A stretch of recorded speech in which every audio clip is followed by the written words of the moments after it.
Praise you, Jesus. We got to be refreshed. I hope I don't come across like this with all this echoey, John, do I? Good. Okay. So are we ready? Okay.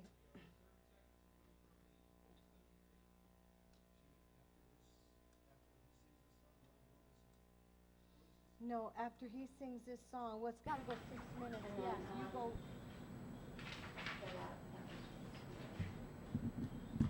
We took our thing 1991 or 92. It was in December of 1991.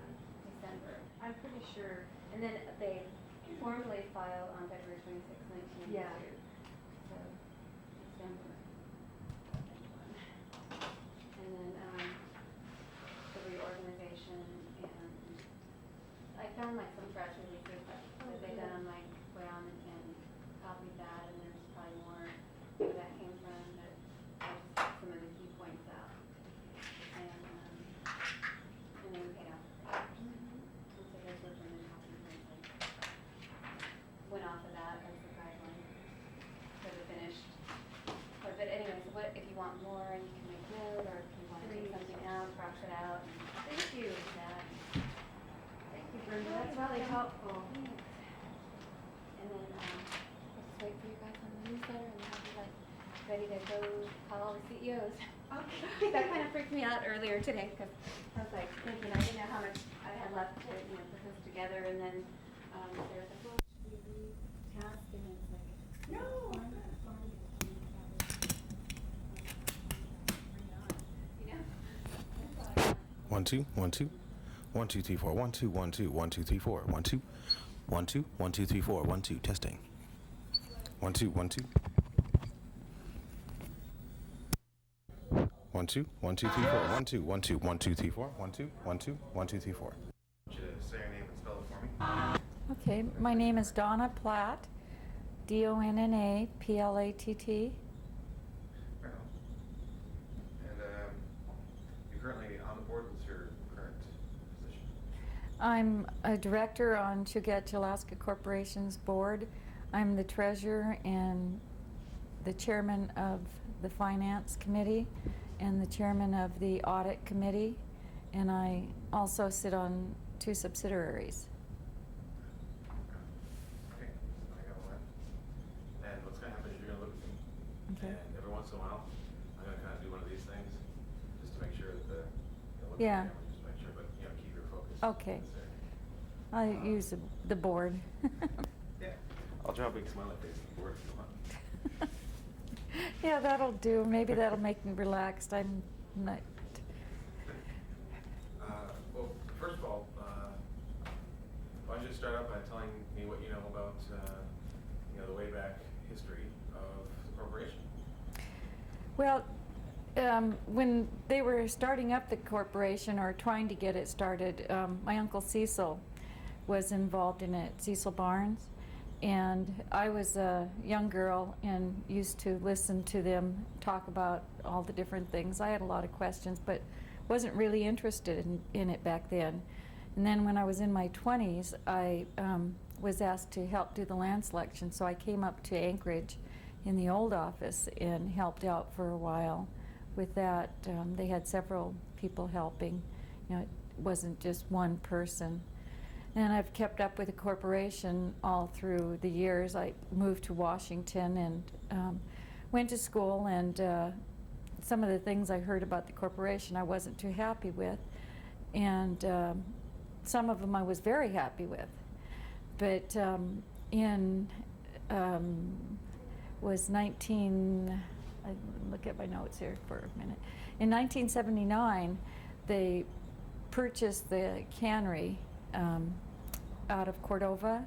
It was Orca Cannery, and I was quite familiar with the cannery because my husband and I fished for them. And I had also, when I was a younger girl, had worked at that cannery.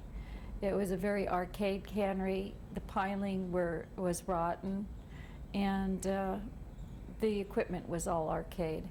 And I couldn't believe that they would be purchasing the cannery at that time, because the fish prices were going down. I mean, they, there was so much happening with the economy at the time.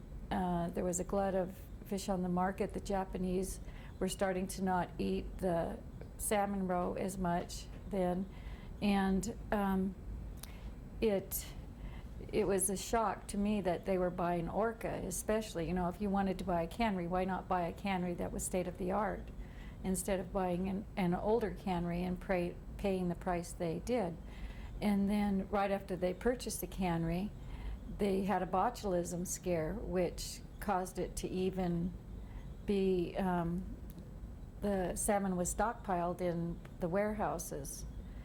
So that added to not only buying an old cannery, but it added to having a lot of canned salmon that they couldn't get rid of, and it was turned out to be a bad investment. And then the NOLs, which is the net operating losses, came about. The federal government made it so that you could buy somebody's net operating losses, and so Chugach sold off some of their net operating losses, and which caused us to have some great amount of income at one time, which paid some of our debt, and we were able to pay out dividends. And then right after that happened, in 1988, they decided to build a sawmill. Well, then I really started getting involved. Matter of fact, I came up from Washington for meetings because I had studied what was going on with the sawmills in the lower 48. They were going under. A lot of them were shutting down because a lot of timber was coming from overseas. The Oriental markets weren't purchasing timber as much at the time. It was down, and then they started, the sawmill was supposed to cost $13 million to build. It ended up costing $16 million. And where they put the sawmill out of Seward, the timber they needed to supply the sawmill with would come from Prince William Sound, which was a ways away. If they were going to build it anywhere, they should have built it where the source of their timber was. And so they had to bring timber in. And then at the same time, the spruce and hemlock prices were going down. The sawmill was creating timber at a certain length that the Chinese didn't want. They wanted a different size of timber. So the whole thing was, it ended up costing a lot of money, and then they didn't have the timber right there. So with a lot of different reasons, that was another bust for Chugach Alaska Corporation. So you had the two, and then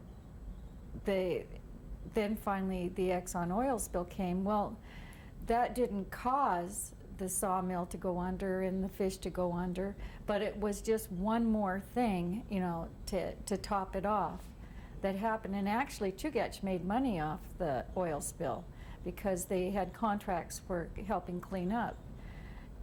But we ended up going into bankruptcy over that, and so Chugach was able to turn it around. The courts let them get a new CEO and pay incentives for the workers, the employees, their management to get bonuses for an incentive to maybe bring it back out of bankruptcy, which did happen. And so that's, I guess the history of it to really make it short. But, one of the things that I see out of the whole thing, I went through all the minutes, and that's one of the first things I did when I got on the board was went through the minutes from the inception of the Native Land Claims Act. And plus I've read the books on the Native Land Claims Act, and it, as far as I can see, one of the things that happened was the government, they allowed the Native Land Claims Act to go through, but they had a lot of people running the businesses who really didn't understand the mechanism of business, and it's not to say, to put the blame on any one person or anybody, but I almost feel the government thought they were going to fail. They were set up to fail because you hand somebody a checkbook who's basically dealt with cash and never had to deal with a checkbook before, wouldn't understand it as well.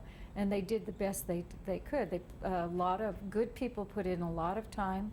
There were a lot of good directors back then, but then you'll always have your directors who are very self-serving, and we see it still today. And so that always kind of throws something into the mix where everything doesn't go as smooth as you would like it to. It's just not running the business. That's when politics gets involved, and so a lot of that happened also during that time. And Wow. That was hardly even, I'll ask one question. That's great. did I answer your question? Or Yeah, no, that's fantastic. Now tell me, were you around when the decision was actually made to declare bankruptcy? No, I was going to the meetings and I was asking questions, and actually I think the board didn't even find out they were going to file bankruptcy until just before it happened, from what I hear from directors. Wow. So, well, tell me about that. I mean, maybe if you were at those meetings, like what was it The like? shareholders were never really told until after bankruptcy was filed. I mean, they weren't told that. I mean, we were being told that we were doing great financially, everything was going along good, and then a week later we're filing bankruptcy. It's in the newspapers. So a lot of shareholders did not know, and since I could read the financials and understand it, there were a lot of questions I had that I couldn't get answered at the time. It just wasn't all there. Now you did a great job of relating some of the reasons that the bankruptcy happened, some of the big factors. What, in the way you look at things, what are the factors that brought the corporation out of bankruptcy?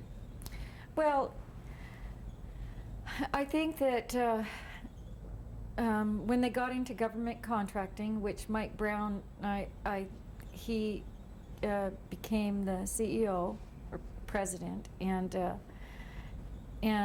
he started getting involved with the 8A, and they hit a little niche in the market that worked good.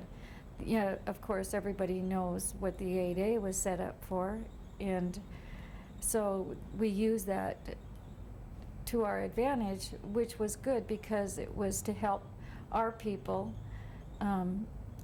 get their foot in the door for contracting and learn about it. So what it's done for Chugach is we're a lot into the competitive market now. We've outgrown the 8A status and in a lot of the companies and have become in the competitive market, and we're doing very well with that. Just for the sake of clarity, I know some things about the 8A status, but go ahead and explain when that does somebody come in and say, hey, I've got a great idea, look at this, and what sort of businesses did the corporation go into that shifted you away from the roots of the corporation? Well, when the government, the 8A it's for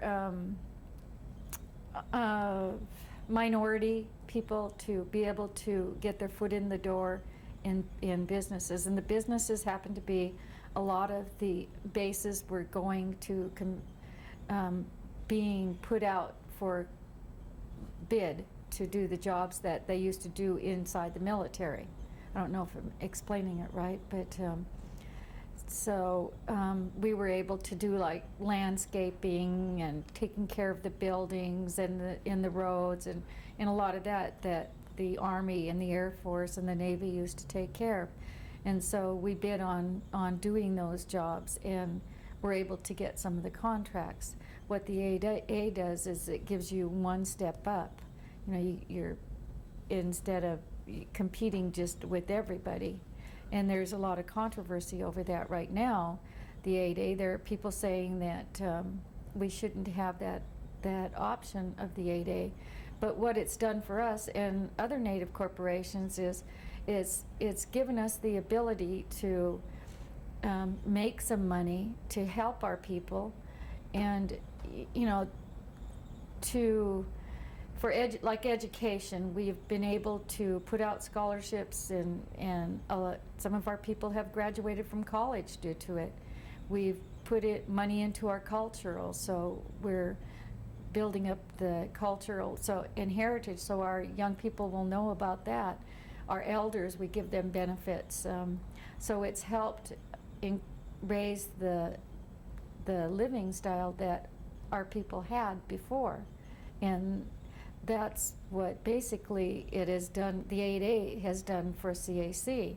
I mean, you look at it, says you make all this money, but a lot of the money goes back to the shareholders in different forms, like through education and elders benefits and dividends, so their cost of living is raised up.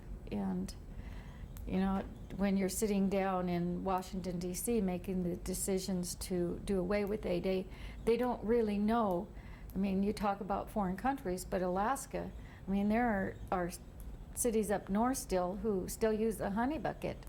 I mean, honey, you know, they don't have toilets, they don't have running water. And through their corporations, they're able to help them a lot.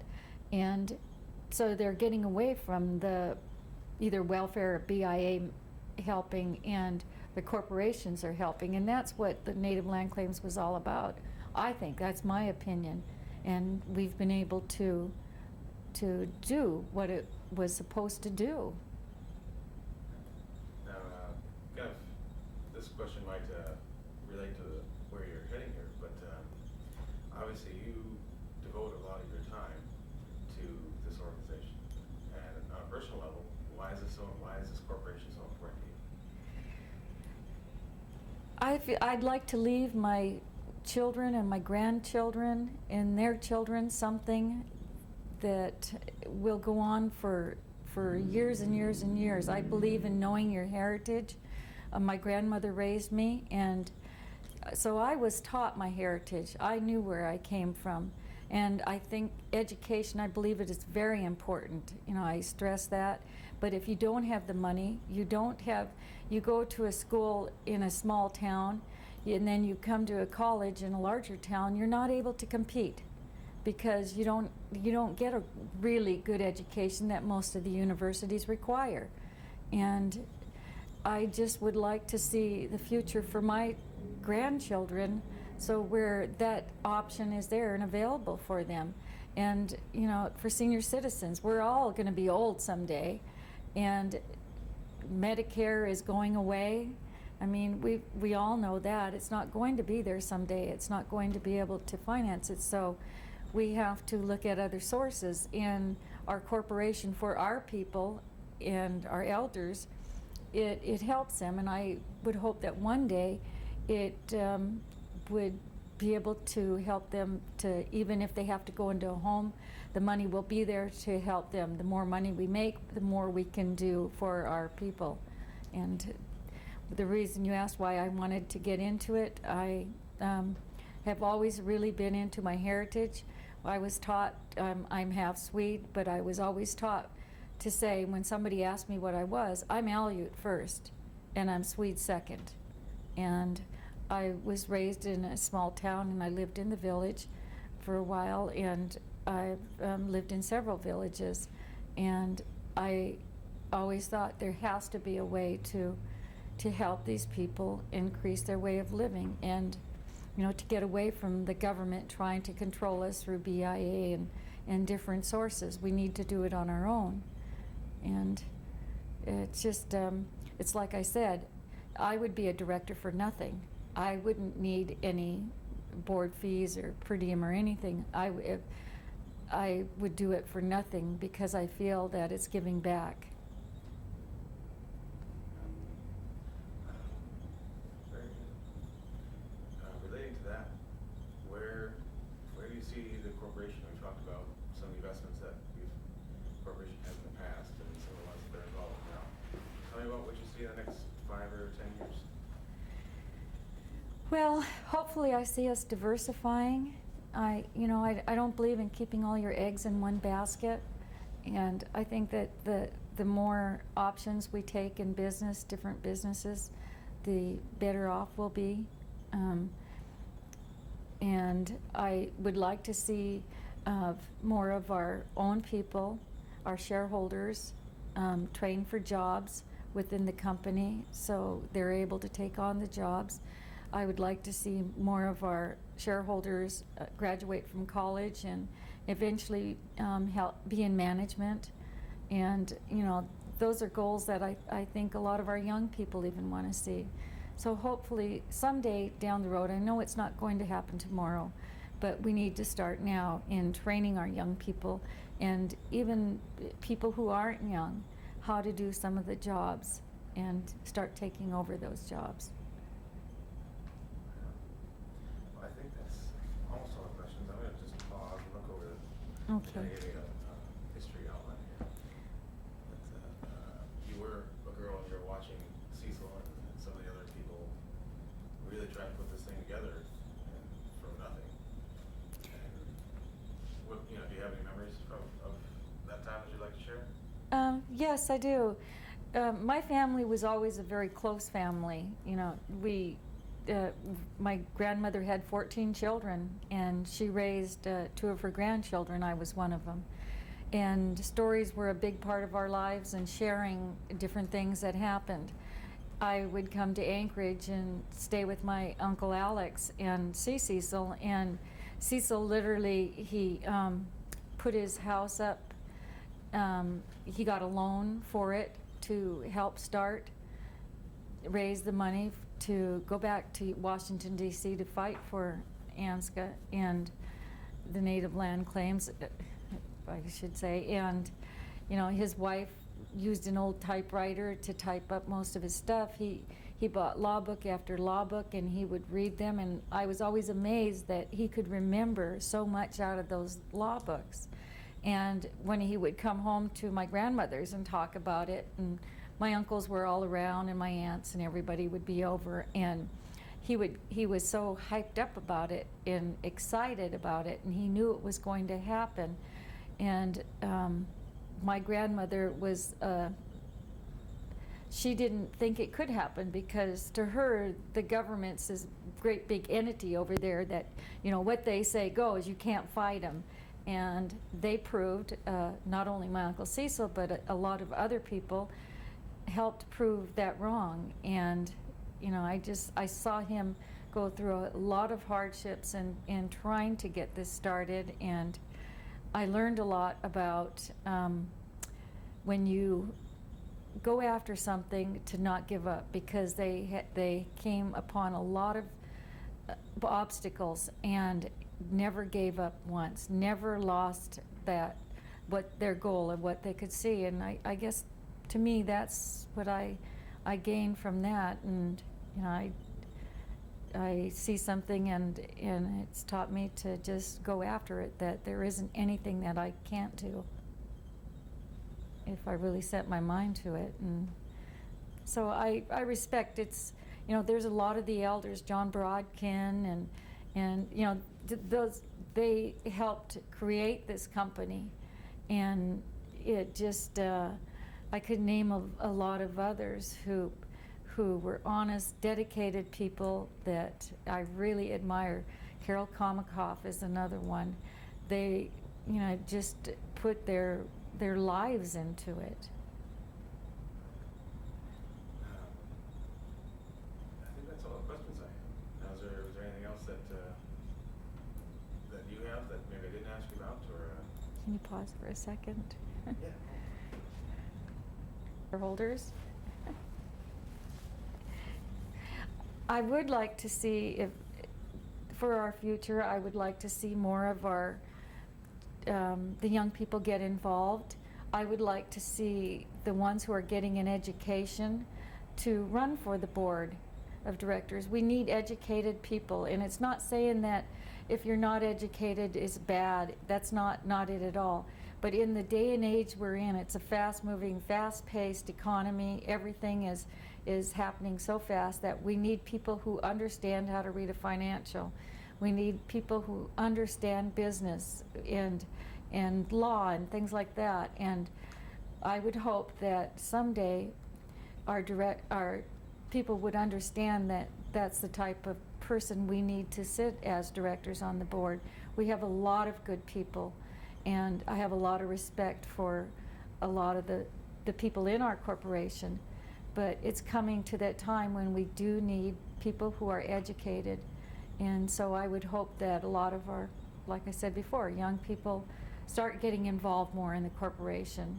And I've seen it happening, and it's good. It's very good. But I would just like to encourage that even more. Thank you. Oh, yeah, my pleasure.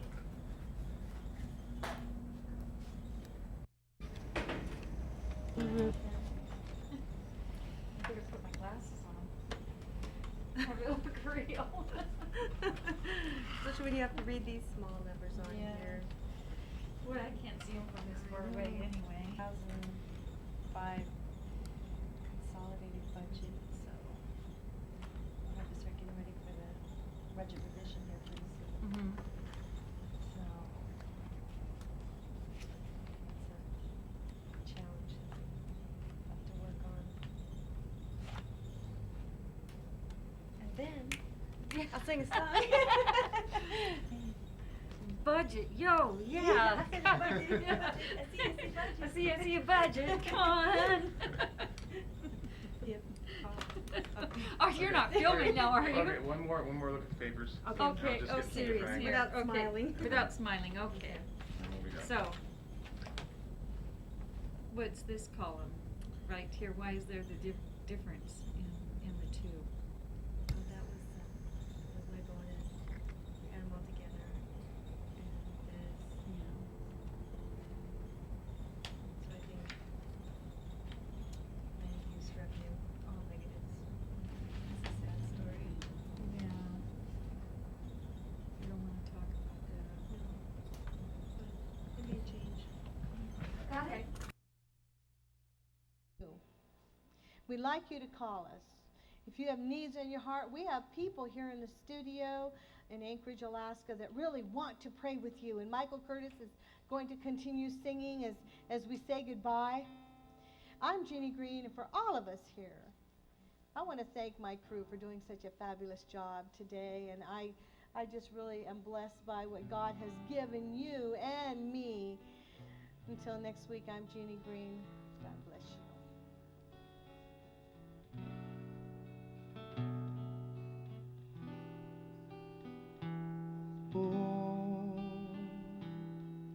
To be your resting place, home for the peace of the Lord.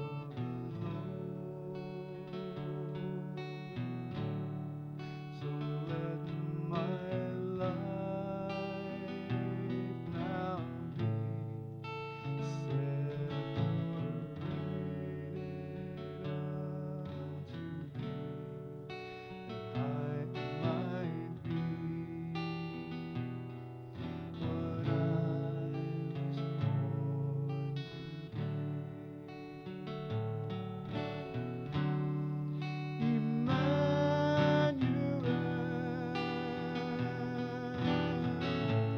be.